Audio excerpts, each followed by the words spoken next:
নবী বিশ্বজাহানের নবী রহমাতুল লিল আলামিন শাফিউল মুজনিবিন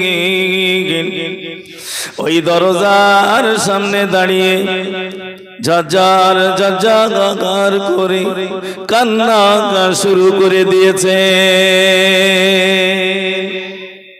নবীজি কাঁদছেন। আম্মা জান আয়েশা সিদ্দিকা রাদিয়াল্লাহু তাআলা আনহা জিজ্ঞাসা করেন, ইয়া রাসূলুল্লাহ ইয়া হাবিবাল্লাহ, আপনি এই সময়ে কেন কান্না করেন? আল্লাহর নবী বলেন, আয়েশা, এ কান্না কোনো দুঃখের কান্না নয়, এ কান্না কোনো কষ্টের কান্না নয়, এই কান্নাটা হলো আমি রাসূলুল্লাহ, এই আমি রাসূলুল্লাহর আনন্দের কান্না। কেন আনন্দ? নবীজি নাই, নবীজি জমাতে যেতে পারেন না, ইমামতি করতে পারছেন না। আবু বকর ইমাম হয়েছেন, পিছনে সব সাহাবারা কি করছেন? নামাজ পড়ছেন। ইমাম হলেন আবু বকর, তাকে ইক্তেদা করে। আল্লাহর নবী বলেন, আয়েশা, আমি রাসূলুল্লাহ হাজির না থাকা সত্ত্বেও আমার সাহাবারা আমার বর্তমানে আমার এই মসজিদেতে তারা নামাজ আদায় করে। ও আল্লাহ, আপনি আমাকে যে দায়িত্ব দিয়েছিলেন সেই দায়িত্ব কি আমি পালন করতে পেরেছি? ও আমার আমি কি আমার দায়িত্ব পালনে সার্থক হতে পেরেছি? আমার আল্লাহ, আমি অনুপস্থিত থাকা সত্ত্বেও আমার সাহাবারা আজকের মসজিদে নববীতে নামাজ আদায় করে। ও আল্লাহ, আমি কি আমার দায়িত্ব পরিপূর্ণভাবে পালন করতে পেরেছি কিনা? আল্লাহ নবী যখন দুনিয়া থেকে বিদায় নিচ্ছেন, আল্লাহর রাসূলের একজন সাহাবা ও বেনামাজি ছিলেন না, একজন। আচ্ছা বলেন তো, কেমন সোনার যুগ ছিল সেইটা? 1450-1500 বছর পার হতে না হতে হতে না হতে এখন মুসল্লির সংখ্যা বেশি না কম? বলেন, কথা বলেন। আসতে বলছেন কেন? ঝগড়া হবে নাকি? অ্যাকশন করবে কেউ? কোন জায়গায় এসেছি বুঝতে পেরেছেন? আল্লাহ নবী সাল্লাল্লাহু আলাইহি ওয়াসাল্লাম আইয়ামে জাহিলিয়াতের যুগে ইসলামের প্রচার শুরু করে দেয়। আল্লাহ নবী বলেন, ইয়া আইয়ুহান নাস কুলু,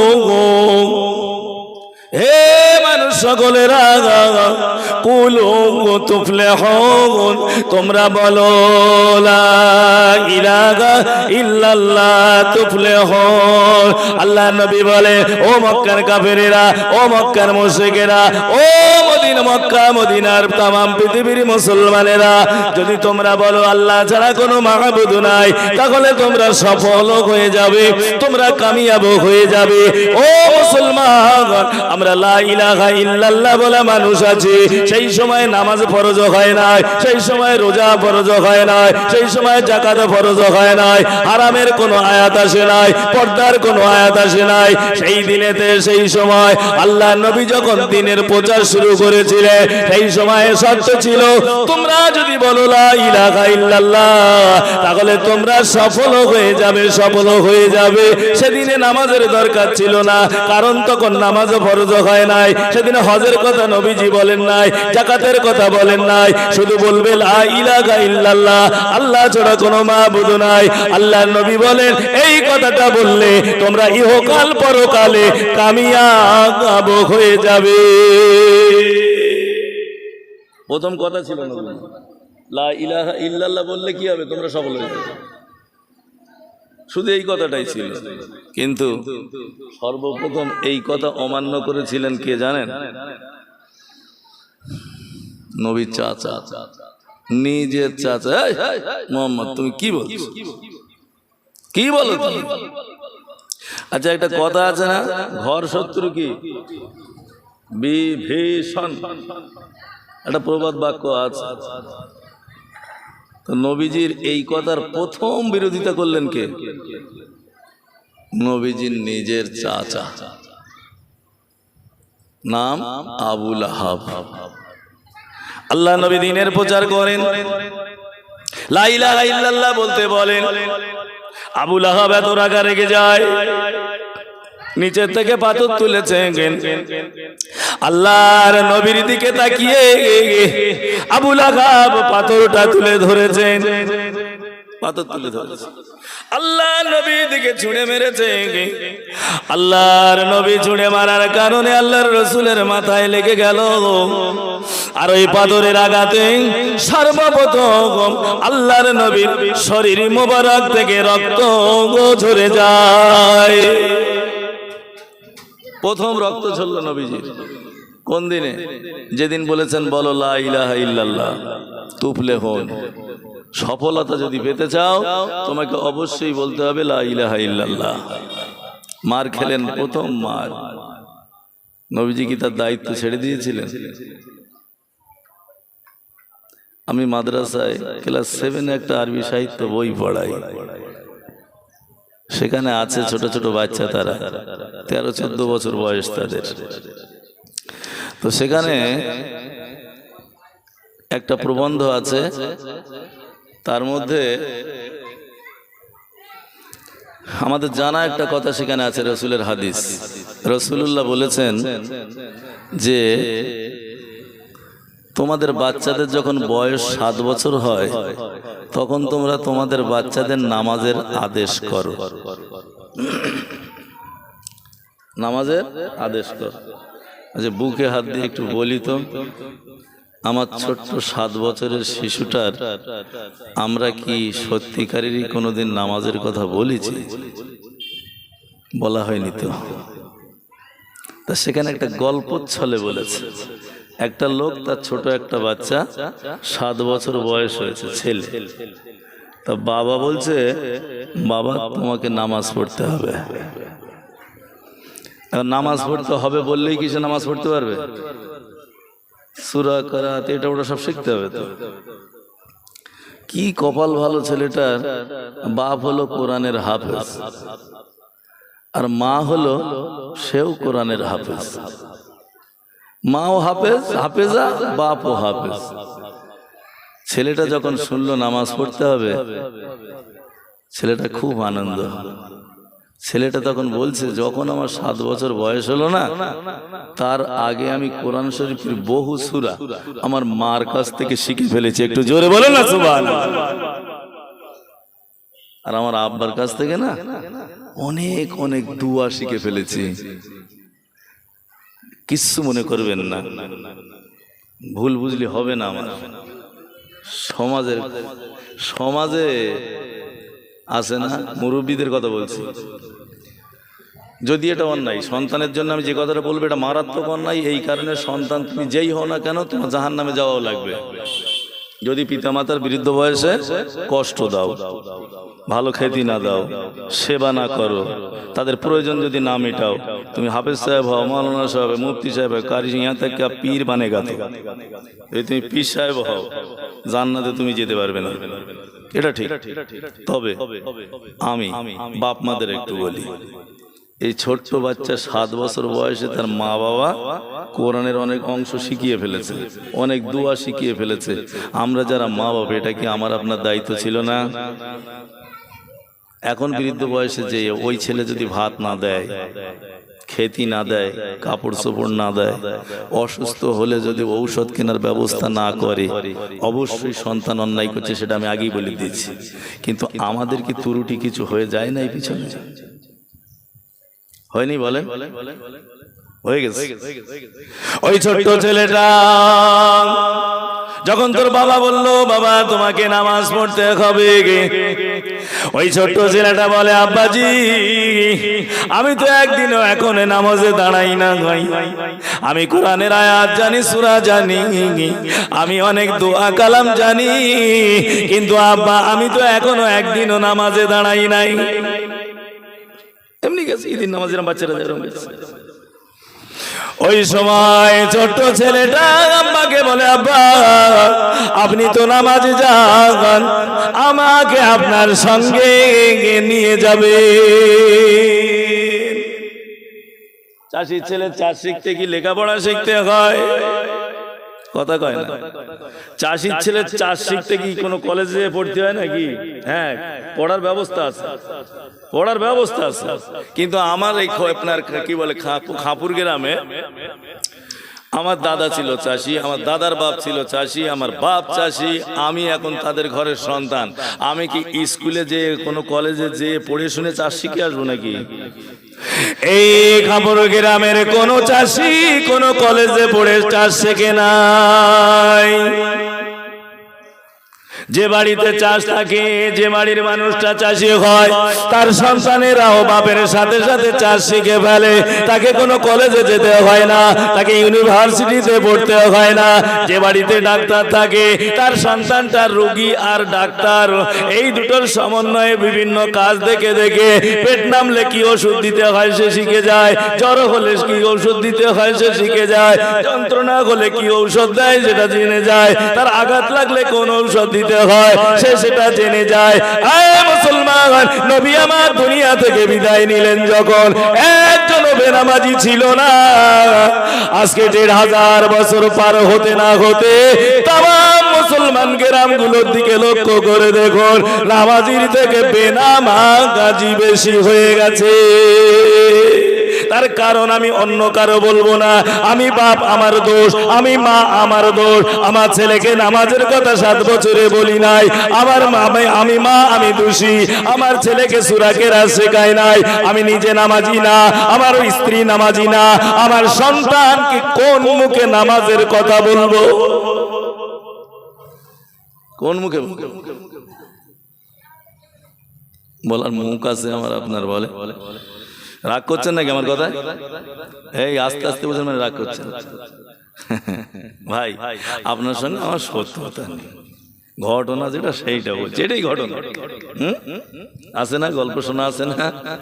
একজনের ছেলে হয় না তো অনেকদিন পরে বলেন আপনি নবী দিবসে কি? আরে নবীজির কথাই বলছি, জীবনী প্রচুর শুনেছি আমরা। শুনি আর নারায় তকবীর সুবহানাল্লাহ, শুনি আর নারায় তকবীর সুবহানাল্লাহ। হ্যাঁ, আল্লাহর নবী শাফাআত করে সবাইকে যখন জান্নাতে না নিয়ে যেতে পারবেন, নবীজি জান্নাতে যাবে না। বলে সুবহানাল্লাহ। তার মানে করেছি নামাজ পড়বো না, রোজা করবো না, হজ করবো না, যাকাত দেবো না, মা বাবার খেতে দেবো না, নবীলে একদম জান্নাতে সোজা পৌঁছে দেবে। অত সহজ যদি হতো তাহলে নবীর চাচার ওই আঘাত খেয়ে রক্ত বার করতে হতো না। এইটাই নবীর জীবনী বলছে। আম্মা জান আয়েশা সিদ্দিকার কাছে আল্লাহর রাসূলের একজন সাহাবা যে জিজ্ঞাসা করে, আম্মা জান আমার নবীর চরিত্র কেমন ছিল? কি আমার নবীর চরিত্র কেমন ছিল? চরিত্র বোঝেন তো? একটা মানুষের সব থেকে দামি জিনিস হলো তার চরিত্র। চরিত্র যদি খারাপ হয় অবস্থা খুবই খারাপ। আল্লাহর নবী বলেছেন এক জায়গার পাহাড় উঠে অন্য জায়গায় গিয়েছে, এটা যদি এসে কেউ বলে জিজ্ঞেস বলে যে এই ঘটনাটা, তাহলে তুমি বিশ্বাস করবে, হতেও পারে। কিন্তু একটা অসৎ চরিত্রবান হয়েছে, এ কথা বিশ্বাস করার মতন না। এবারে শৃঙ্গ ওখান থেকে উঠে আমাদের ভারতবর্ষের কোথায় এসে, ধরেন কাশ্মীরে এসে হাজির, কি আমাদের কলকাতায় এসে হাজির, একজন এসে খবর দিচ্ছে। তবে আপনি এক কথা কেটে দিতে পারবেন না। কেন কেটে দিতে পারবেন না? এই জন্যই কাটতে পারবেন না, আল্লাহ চাইলে ওই পাহাড়ে কিনে হাজির করে দেবে। কিন্তু চরিত্র বদল হবে না। নবীজি বলেছেন যদি বলে কেউ অসৎ চরিত্রবান ছিল তাহলে আল্লাহ করে দেবে ওটাও না। পাহাড়ের বিবেক নাই, বুদ্ধি নাই, ও একটা জড় পদার্থ। আল্লাহ চাইলে এখান থেকে ওখানে দিতে পারে। আল্লাহ আমাকে বুদ্ধি দিয়েছেন, বিবেক দিয়েছেন, বিবেচনা দিয়েছেন। আল্লাহ বলেন লা ইউগাইয়িরু মা বিকাউমিন হাত্তা ইউগাইয়িরু মা বিআনফুসিহিম। আল্লাহ সবুল মাখলুকাত করেছে, মাথা দিয়েছে আমাদের, মাথা, বুদ্ধি, বিবেক, বিবেচনা, কোনটা ভালো, কোনটা মন্দ, কোনটা খারাপ, কোনটা করা যাবে, কোনটা করা যাবে না, এ বুদ্ধি আমাদের আছে। অতএব আমার আল্লাহ ঠেলে ওইভাবে করে দেবে না। বিবেক বুদ্ধি রয়েছে, পথ কোনটা ভালো মন্দ বলা আছে, যাও ওইটা দিয়ে করো। কেন? আমার আপনার তো পরীক্ষা হবে। আল্লাহ যদি করে দেবে তাহলে পরীক্ষা দরকার কোথায়? বলেন না, ছাত্রছাত্রী স্কুলে যাচ্ছে, তাদের 1 বছর এখন 3টে করে পরীক্ষা হচ্ছে, ফার্স্ট, সেকেন্ড, থার্ড এক একটা সিলেবাসে, সেটা পড়ে দেয়। এর পরীক্ষার সময় কি আর বলে দেয়? বলে দেয়। এইবার তোমার দিতে হবে। তা আল্লাহ কোরআন দিয়েছে, নবীজির হাদিস রয়েছে, কি করতে হবে কি করতে হবে না, কোনটা করলে ভালো হবে কোনটা করলে খারাপ হবে সব আছে সিলেবাস। এটা মুসলমানের সিলেবাস। পড়বো না, কিচ্ছু করবো না, পাস করে যাবো, এত সহজে হয় নাকি? আল্লাহ নবীর স্ত্রী আম্মা জান আয়েশা সিদ্দিকাকে জিজ্ঞাসা করেন, ইয়া রাসূলুল্লাহ ইয়া হাবিবাল্লাহ, আল্লাহর নবীর চরিত্র কেমন ছিল? আল্লাহ নবী সাহাবারা কি তাকে দেখেন নাই? ভালো করে বোঝা লাগবে কথাটা। কেন আম্মা জানকে জিজ্ঞাসা করলেন? আল্লাহ নবীর সঙ্গে তারা নামাজ পড়তেন, আল্লাহ নবীর সঙ্গে সব সময় ওঠা বসা করতেন, আল্লাহ নবীকে চোখের বাইরে করতে কোনো সাহাবা চাইতেন না। তারা কি জানেন না আল্লাহ নবীর চরিত্র কেমন? জানতেন তো, জিজ্ঞেস করলেন কেন আম্মা জানকে? তার বড় কারণ হলো আমি পুরুষ, আমি স্বামী, আমি মৌলবী কেমন সব থেকে ভালো জানে আমার স্ত্রী। আমি কোন কাজের কাজী, কোন দোষের দোষী, আমি কেমন রত্ন সব থেকে ভালো জানে স্ত্রী। আমি যতক্ষণ বাইরে থাকি আপনার সঙ্গে অন্যের সঙ্গে খুব সুন্দর আচরণ করি, কিন্তু বাড়ি যে কেমন আচরণ হয় এটা আপনিও জানেন না, আপনারা কেউ জানেন না। সব থেকে ভালো জানে আমার স্ত্রী। আল্লাহর নবীর স্ত্রী আম্মা জান আয়েশাকে তাই জিজ্ঞাসা করলেন, ইয়া রাসূলুল্লাহ, ইয়া আম্মা জান, হযরত আয়েশা সিদ্দিকা বলুন দেখি আমার নবীর চরিত্রটা কেমন ছিল? কেমন মানুষ ছিলেন তিনি? আল্লাহ নবীর স্ত্রী কি বলেছিলেন জানেন? আল্লাহ নবীর স্ত্রী বলেছিলেন, এই যে কোরআন পড়েন না আপনি? কোরআন জিজ্ঞেস করছে তাকে, আপনি কোরআন পড়েন না? বলে হ্যাঁ কোরআন পড়ি। বলে আমার নবীর চরিত্র হলো এই পুরো কোরআনটাই আমার নবীর চরিত্র। একবার জোরে বলে সুবহানাল্লাহ। তার মানে কি কোরআনে যা আদেশ করেছে আল্লাহ তাআলা নবী সব করেছেন, কোরআনে যেটা নিষেধ করেছেন আল্লাহর রাসূল সেটা বর্জন করেছেন। আল্লাহর কোরআন অনুযায়ী যে মানুষটা চলবে না সেই মানুষটা চরিত্র আছে বলে মনেই করা যাবে না। বলেন না আমার এই শরীরটা 3.5 হাত বডি, আপনাদের এখান থেকে এখনো বোধহয় এখানে চাপ দিলে কিছু কিছু বেরোবে, তাই না? আগে বিরাট হালকা ছিল, এখন যেন আমার একটু ভুঁড়ি ভুঁড়ি ভাব হয়েছে। তো এই যে হয়েছে আমার এই তামাম বডিটা, সমস্ত শরীরটা তৈরি করেছেন কে? আল্লাহ। তো এই তামাম শরীরটা আম্মা জান আয়েশা সিদ্দিকা যে চরিত্রের কথা বললেন, কোরআনের কথা, আমার ধরেন এই শরীরটা নাপাক, এখন আমি খুব দামি সাবান দিয়ে গা ধুলাম, পাক হয়ে যাবে? খুব ভালো সেন্ট মারলাম, একদম আজমলের সব থেকে হিরো যেটা আতর সেইটাই মাখলাম, আমার শরীর পাক হবে? আই মুসলমান ভাই আমার, বাবাজিরা, আমার সমাজে অনেকে মানুষ আছে এখনো পর্যন্ত তার শরীর পাক করতে পারে না। এমনও মানুষ রয়েছে নামাজ পড়ে এখনো তার শরীর পাক করা জানা হলো না। এমনও মানুষ আছে নামাজ পড়ে এখনো ওযু করা শেখা হলো না। লাইলাতুল কদরের রাতে সন্ধ্যা থেকে শুরু করে সারা রাত নামাজ পড়েছে, ওযু করতে হয় কেমন করে এখনো জানা হলো না। ও বাবাজি ভাইরা, শবে বরাতের রাত্রেতে অনেক নামাজ পড়েছে, হ্যাঁ পড়া দরকার, এগুলো পড়লে মুস্তাহাব কাজ, সওয়াবের কাজ, কিন্তু এখনো ওযু জানা হলো না, এখনো গোসল জানা হলো না।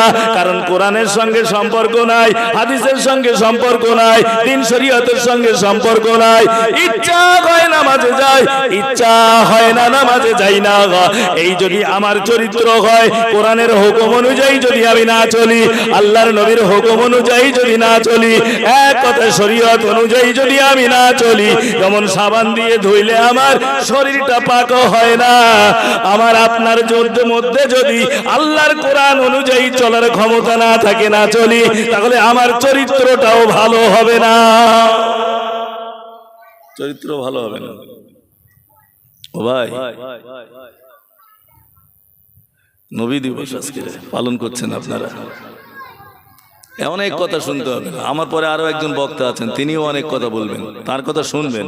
আমি একটা কথা যদি বলি আপনাদের ভাই হিসেবে, যে ভাই আপনারা যারা উপস্থিত আছেন আর যারা শুনছেন শুনবেন, আপনারা ইমাম সাহেবের কাছ থেকে শরীর পাক করতে হয় কি করে একটু শিখে নেবেন, উযুটা শিখে নেবেন। দেখবেন এই দুটো কাজ যদি করতে পারেন না, প্রাথমিকভাবে অনেক কাজই এগিয়ে যাবে। আচ্ছা, আমাদের মুখ ধুতে হয় না ওযু করার সময়? আচ্ছা বলুন তো, মুখ কতটা? শীতকালে মুখ ছোট হয়ে যায় আমাদের, আর গরমকালে বড় হয়ে যায়। কেন? গরমকালে এত পানি মারি, হ্যাঁ, ভিজতে কোনো জায়গায় বাকি থাকে না। আর শীতকালে বাবা কি ঠান্ডা পানি টপস করে মেরে দেবে। এক বয়স্ক মুরব্বি মসজিদে নামাজ পড়তে উঠেছে ওযু করে, তাই এই যে এই জায়গাটাই বর্তমানে আছে না পিছনে, ওখানটা এসে সাদা হয়ে রয়েছে, মানে ধুলোবালি লেগে সাদা। তা আমি আমার দাদু সম্পর্কে আমি বলি, দাদু একটু ওযু করে আসেন। দাদা ওযু করে এসে একটু শীতের সময় বল। আমি বলছি ওই দেখো গুড়মুড়ে ফিরে দেখো। তা বলতে বলে ঘষে চালিয়ে যদিও যখন মুছে দিয়ে পানি লাগিয়ে দিয়েছে হয়ে গেছে, বলো পানি যে ভিজিয়ে দিয়েছে মানে হয়ে গেছে, কিন্তু এমন ভাবে রিয়াকশন করলো সে তাই দেখি অবাক। ও বাবাজি ভাইরা আমার, আমি সেই কথাই ফিরে আসি। ছোট্ট ছেলেটা বলে, আব্বা আপনার সাথে আমি যাব নামাজে। বাবা হাত ধরে নিয়ে ওই 7 বছরের বাচ্চাটাকে মসজিদে নামাজের জন্য নিয়ে যায়। মুসলমান নবীর কথা হলো, 7 বছর বয়স যখন তোমার সন্তানের হবে, তখন তুমি তোমার সন্তানকে নামাজের আদেশ করো। আজকের সারা রাতের ওয়াজ শুনবেন, সব হবে, কিন্তু এই কাজটা কি করা যাবে? আমার 7 বছরের বাচ্চাটাকে আমি নামাজের আদেশ করব। এটা করবেন 7 বছর। যারা নামাজ পড়েন 5 ওয়াক্ত ফজরের নামাজ পড়েন যারা, আর যারা ফজরের নামাজ পড়েন না, দুটো লোক আলাদা আলাদা ভাবে জিজ্ঞেস করবেন, সারা দিনটা কার কাছে বড় বলে মনে হয়? যে ফজরের নামাজ পড়ে না তার কাছে দিন অনেক বড় মনে হয়। এই একমাত্র নাকি? দিনটা বড় মনে হয়। সময় নামাজ মুসলমান চলে পুরো একটা রুটিনের উপরে। মুসলমান চলে পুরো চলতে হবে মুসলমানকে, শরীয়ত তার একটা রুটিন দিয়েছে। আপনি যখন সকালবেলা ফজরের নামাজ পড়লেন, আর আপনার 2 ঘন্টা 3 ঘন্টা পরে যে মানুষটা ঘুম থেকে উঠলেন, বলুন কার কাছে দিনটা বড় মনে হবে? ফজরবেলা নামাজে উঠবেন, আপনার দিনে বরকত ঢেলে দেবে আল্লাহ। আর ওই 8টা 9টার সময় শুবেন, উঠবেন, সারাদিন দৌড়ে কুল হবে না আপনার। ছোট্ট বাচ্চাটা আব্বার হাত ধরে মসজিদে যায়, আব্বা নামাজ পড়েন, পাশে ছেলেকে দাঁড় করিয়ে দেয়। চাষির ছেলের চাষ শিখতে হয় না, ডাক্তারের ছেলে না ডাক্তারি পড়েও অনেক ঔষধ দিতে পারে। কবিরাজের ছেলে কবিরাজি না করেও অনেক ঔষধ সে জানে। যে যে পেশায় কাজ করে রে ভাই, স্কুল কলেজে না গেলেও অনেক কিছু শিখে যায়। আমি বাপ যদি নামাজি হই, আমি মা যদি নামাজি হই, আমার কলিজা টুকরা সন্তান ও আপনা আপনি নামাজি হয়ে যাবে। আল্লাহ নবীর জীবনী কম বেশি আমরা সব জানি। আল্লাহ নবী এসেছিলেন, দিনের দাওয়াত দিয়েছিলেন, আঘাত ও প্রতিঘাত কত কিছু হয়ে গেল। আল্লাহ নবী একদিন অসুস্থ হয়ে গেলেন, যত সময় দুনিয়া থেকে বিদায় নিয়ে গেলেন। এই তামাম জীবনের মধ্যে যে কাজগুলো করেছিলেন, সেই কাজগুলো যদি করতে পারি, আমার আপনার জীবনটা বড় ভালো হয়ে যাবে। আমি আপনি সফলতার দরজায় পৌঁছে যাব। আল্লাহর নবী বলেন, ইয়া আইয়ুহান নাস কুলু লা ইলাহা ইল্লাল্লাহ তাখালাল জান্নাহ। জান্নাতে চলে গেলে নবী কি বলেছেন? যে আমার জীবনে শুধু মাসের পর মাস শুনে যাও, তাহলে তুমি জান্নাতে যাবে। সারা জীবন আমার জীবনী শুনে যাও, তুমি একেবারে ফার্স্ট ক্লাস জান্নাত পেয়ে যাবে। জীবনী নবীর শোনা হলো মুস্তাখাব। আজকে যে জলসাটা হচ্ছে মুস্তাখাব। দেওবন্দীদের বড় বড় আলেমদেরকে জিজ্ঞাসা করা হয়েছিল নবী দিবস করা যাবে কিনা। মদিনার থেকে জিজ্ঞেস করা হয়েছিল, মদিনা মদিনার বড় বড় মুফতি তারা একবার শুনেছিলেন, তাদের কাছে খবর দেওয়া হয়েছিল আকাবেরে ওলামায়ে দেওবন্দরা নবী দিবস নাজায়েজ হারাম বলেন।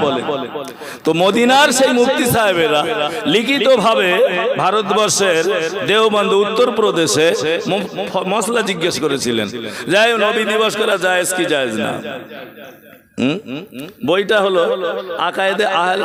আকায়েদে ওলামায়ে দেওবন্দ বলে একটা বই পাওয়া যায়, সেই বইয়ের কথা বলছি। তো ওনাদের জিজ্ঞেস করেছিলেন যে আমরা শুনেছি যে আপনারা নাকি নবী দিবস করাকে হারাম মনে করেন, এটা ঠিক কিনা? তো এনাদের পক্ষ থেকে যিনি উত্তর দিয়েছিলেন কি সুন্দর উত্তর দিয়েছিলেন দেখেন। নবীজির জীবনী আলোচনা করা, নবীজি যে কাজগুলো করতেন তার আলোচনা করা, নবীজি যে প্রাণীটি বাহন হিসেবে ব্যবহার করতেন, গাড়ি হিসেবে ব্যবহার করতেন তার আলোচনা করা, এমনকি নবীজির যে বাহন ছিল উট বাগা আপনার ওই ঘোড়া, এই উট যে নবীজি চড়তেন ওই নবীজির উটের গোবর পেশাব নিয়েও যদি আলোচনা করা হয় তাহলেও আল্লাহ সওয়াব দিয়ে দেবে, সওয়াব দেবে বটে। ও মুসলমান, নবীজির জীবনী শুনলাম, আজকের এই মজলিস হচ্ছে, জলসা হচ্ছে, এটা মুস্তাহাব কাজ, ভালো কাজ, কিন্তু এর থেকে কি ভালো কাজ নয় নবীর কথা মেনে চলা, তাই তো। 7 বছরের বয়সে বাচ্চাটাকে নিয়ে গেল, সেই বাচ্চাটা নামাজ পড়লো, একদিন 2 দিন 1 মাস 2 মাস করতে করতে 3টে বছর কেটে গেল, বয়স হলো এইবারে 10 বছর। বছর হলো। আল্লাহ নবী বলেন, ও আমার সাহাবারা, ও আমার উম্মাতানিরা, তোমাদের সন্তান যখন 10 বছর বয়স হয়ে যাবে, যদি তারা নামাজ না পড়তে চায় তাহলে তোমাদের একটু মার দেওয়া লাগবে, মারতে হবে। এমন খড়কি গ্রামের, আপনার খাপুর গ্রামের কোন এমন সৌভাগ্যবান বাপ আছে দাঁড়িয়ে কি বলতে পারবে আমার ছেলে 10 বছর বয়সে নামাজ পড়িনি বলে তাকে আমি মেরেছিলাম?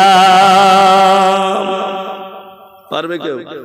পড়া করিনি মেরেছি, নিজের কথা শুনিনি মেরেছি, স্কুলে যাইনি মেরেছি, পয়সা চুরি করেছে মেরেছি, এমন করে কত কারণে নিজের সন্তানকে মেরেছি। এমন কি কোনো বাপ মা পাওয়া যাবে সন্তান নামাজে যায় নাই বলে মেরেছি?